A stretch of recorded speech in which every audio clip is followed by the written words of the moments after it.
Hi, Alice. Hi, David. Hi, Benjamin. And if you're watching or listening, hi, Sam. It's Daddy with another bedtime story. Tonight we have the Frog Prince. I've got a couple of pictures here for you. You see right there, picture of a funny green frog. I don't know why he's hanging out with tadpoles, but it gives you an idea what the frog might look like in this story. It goes over to the second page. There's also this little carriage there. Not sure what that has to do in the story, but let's go ahead and find out, huh? So, the Frog Prince. A princess was once playing in the garden with her golden ball when it rolled down the well. At once there emerged from the water a hideous frog, who said, "Do not cry, princess. If you promise that I may sit with you at table, eat from your golden plate, and lie beside you in your bed, I'll give you back your golden toy." The princess gave her word gladly, and before long the frog came out of the well holding in his mouth the golden ball. Snatching it from him, the princess hurried home as fast as her legs could carry her, and her promise was soon forgotten.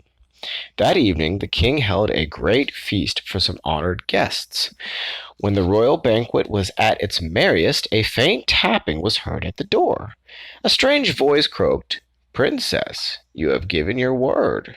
Now you must grant your frog his wishes." And there stood the ugly frog himself. The princess was horrified and turned to her father for help, but the king said sternly, "The royal word may not be broken. What you have promised you must fulfill." So there was nothing for it but to take the frog on her knee and eat with him from her golden plate in front of the whole company. How loathsome he was to her! She quite lost her appetite. When the frog had eaten his fill, he croaked out, "Now I am sleepy. Take me with you to your bed." What do you suppose happened next? Well, the princess ran ahead of the frog to her chamber, hoping to slam the door in his face, but the frog slipped through her legs and leapt between the sheets. The princess nearly fainted in horror, but she managed to overcome her loathing and take the vile creature in her fingertips. She hurled him onto the floor. Then, wonder of wonders, whom should she see standing before her but a handsome prince? "I was under the spell of a wicked fairy," he said. "Only the girl who fulfilled my wishes could set me free. I thank you with all of my heart for breaking the evil spell."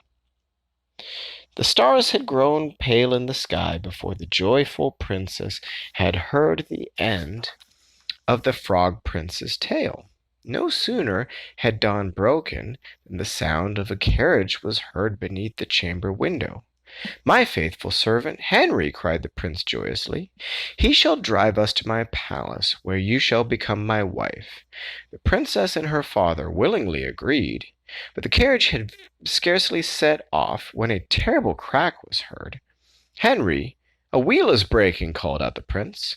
But the faithful servant replied, "Nay, master, this was a far gladder sound, for while you were accursed with golden bands my grieving heart I bound. 'Tis one of these has burst."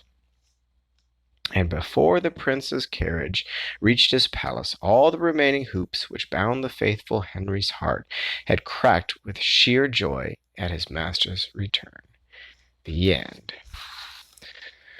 So what do you guys think about the behavior of the princess in this? Do you think it's important to keep your word when you say that you'll do something?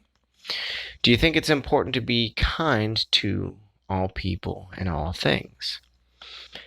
Do you think that sometimes, even when we're not perfect, we get better than we deserve? I think that might have been the case with this princess. But it's just a little story, so you can think about it any way you like. So have yourself a good night's sleep. I love you very much.